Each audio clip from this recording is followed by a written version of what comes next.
Bonsoir messieurs, dames, alors nous sommes dans le cours 184 d'art dramatique et ce soir je vais faire un cours particulier à un ami qui s'appelle Thierry. Un ami, un grand ami, vous savez ce sont des gens comme ça qu'on rencontre et qu'on sait que ce sont des grands amis. On ne sait pas pourquoi d'ailleurs, jusqu'à preuve du contraire bien sûr. Alors, cher Thierry, puisque tu m'entends, puisque je fais un cours pour toi, tu vois, je me suis attardé, alors j'ai créé ce studio, rien que pour toi, pour nous, le nouveau studio qui s'appelle le studio des cours d'art dramatique avec Philou Dingo, votre serviteur. Alors, de quoi voulais-tu parler aujourd'hui? Tu m'as dit, texto, moi j'ai de la difficulté à apprendre les textes qu'on me donne au théâtre, n'est-ce pas? Parce que les textes à mémorer là-dedans, ça ne rentre pas. Eh bien, tu es un génie, Thierry. Parce que ceux qui mémorent les textes par cœur, ce sont des abrutis. Ça m'arrange, moi aussi j'ai pas de mémoire. Alors, pourquoi, pour qui? Parce que quand on cherche un texte, le génie ne se contente pas d'apprendre par cœur ce qu'il lit. Il se pose des tas de questions sur le texte. Des questions à n'en plus finir, ce qui fait que le texte, jamais il peut l'apprendre. Quand on a trop de choses dans la tête, ça rentre pas. Vous voyez, c'est comme une voiture qui est bourrée. Vous avez beau mettre quelque chose, ben, ça rentre pas. Comment vous voulez que ça rentre?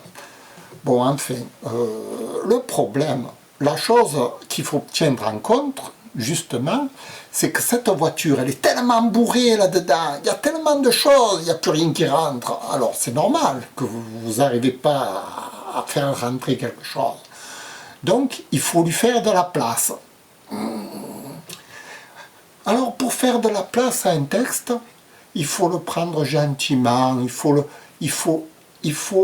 le caresser, puis ça dure des heures, des mois, des années avant que ça rentre.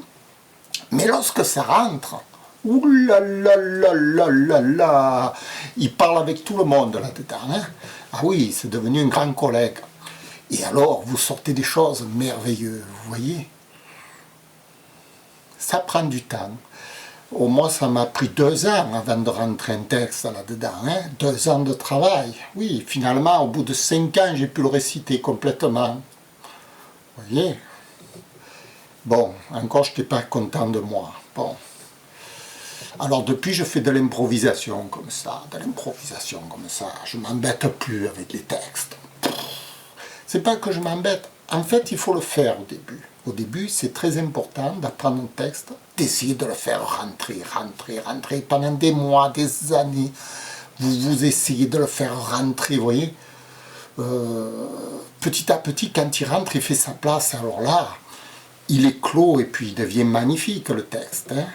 Ah, il devient magnifique. Et moi, ça fait 20 ans que je l'ai dans le texte. Là, dans le texte d'Anton Tchekhov, Les méfaits du tabac. Depuis, je travaille tous les jours. Et même aujourd'hui, je pourrais encore travailler. Vous voyez, bon, je pourrais le dire d'une façon originale, que je ne l'ai jamais dite. Voilà. C'est ça. Travailler un texte, c'est à longue épreuve. Ceux qui l'emmagasinent vite et qui pensent que ça y est, c'est bon, ils ont tout faux. Un texte, c'est comme une femme, il faut la caresser tous les jours, un petit peu, vous voyez, il ne faut jamais l'abandonner. Sinon, elle part ailleurs. Hein. Le texte, c'est pareil, si vous l'abandonnez, il part ailleurs. Voilà, j'espère que j'ai répondu à ta question. Tu es un génie, et comme moi, comme les gens qui n'arrivent pas à apprendre quelque chose par cœur, ce sont des génies. Et oui, ils ont trop de choses dans la tête. Ce sont des types, oulala. Et ils sont têtus aussi. Hein. Enfin, le têtu, c'est un défaut hein, quand même. Il ne faut pas être têtu. Hein. Ça, non. Hein. Il y en a qui apprennent rien et puis qui sont plus têtus. Et ils n'ont qu'une chose qui ressort.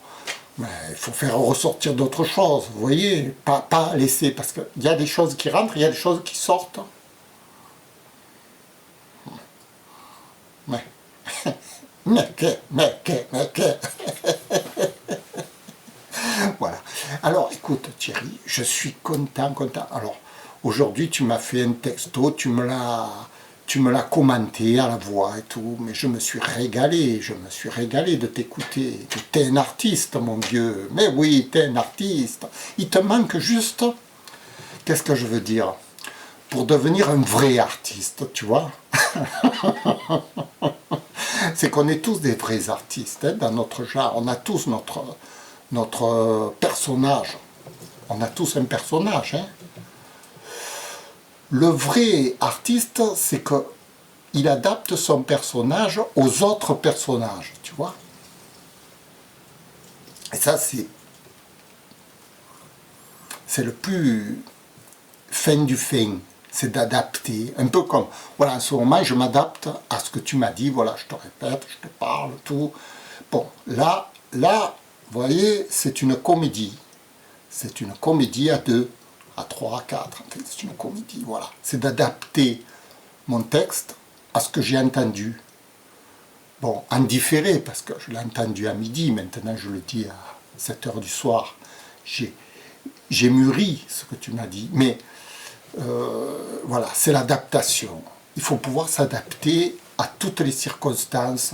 C'est pour ça que moi, des fois, j'ai pris mon père à côté de moi, j'ai fait des petites démonstrations, comme je m'adapte avec lui, tout ça, tout ce qu'il me dit, je réagis, tac, tac, tu vois. Voilà. Bon. Bien sûr, alors comme je te disais, pour réagir du tac au tac, comme ça, un artiste, si tu veux, après, il a plusieurs gammes, tu vois. C'est-à-dire qu'il n'y a pas qu'une seule chose qui peut sortir. C'est-à-dire que tu peux jouer dans plusieurs gammes, quoi. Tu peux sortir ce que tu veux, quoi, sortir. Ok. Alors je rigolais toute la journée, je rigolais, mais j'ai tellement rigolé quand tu m'as dit que Danny Boom, il m'avait vu. Mais il y a 3 personnes qui m'ont vu en France avec Danny Boom.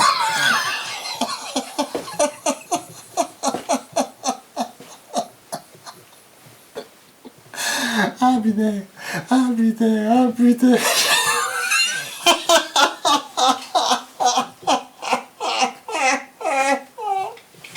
J'ai fait que rigoler, je me suis dit, il est fou, ce type.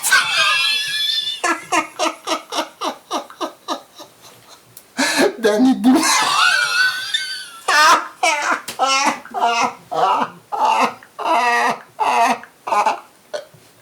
Il me prend pour un fou. Enfin, tu peux bien comprendre que Danny Boone, quand même.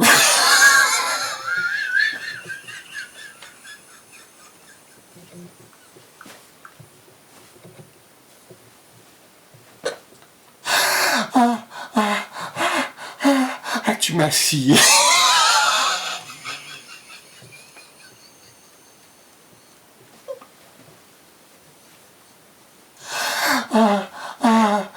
J'étais toute la journée en train de rire comme ça. Je me disais, Danny Boom.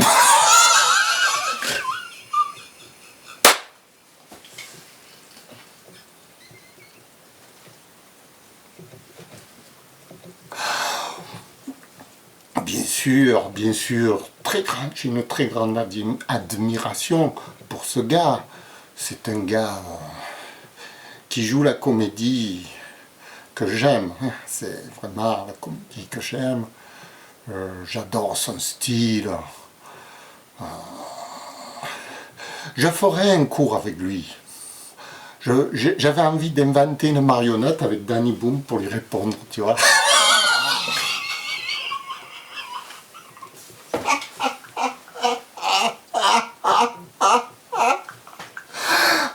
Comme Jeff Panaclock, tu sais, avec sa marionnette. Moi, c'est la marionnette de Danny Boom.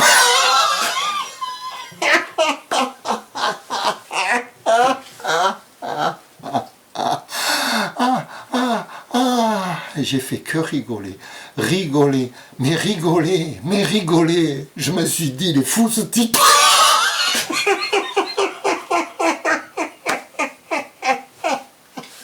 Tu vois, j'ai prévu le siège pour tomber parce que je tombais comme ça.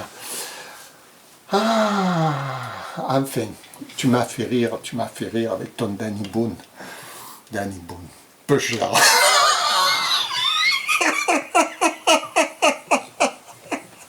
Il y a 3 personnes qui m'ont vu en France avec Danny Boone.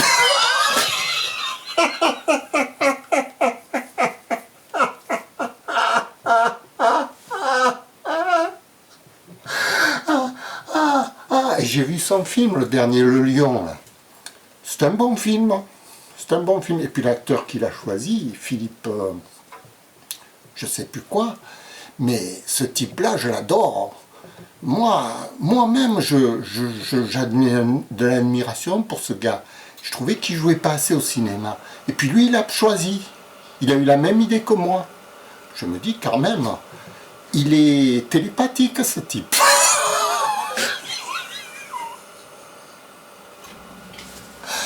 Non, mais Danny Boone. Mais qu'est-ce que je vais faire avec lui, moi?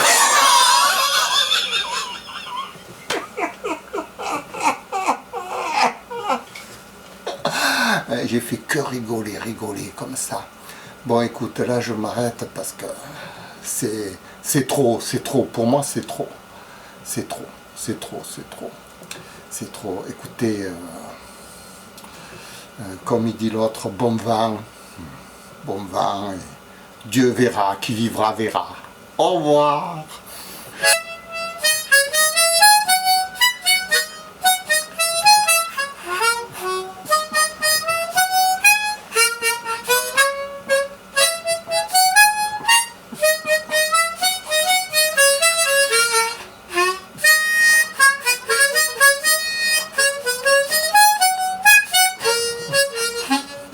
Merci, au revoir.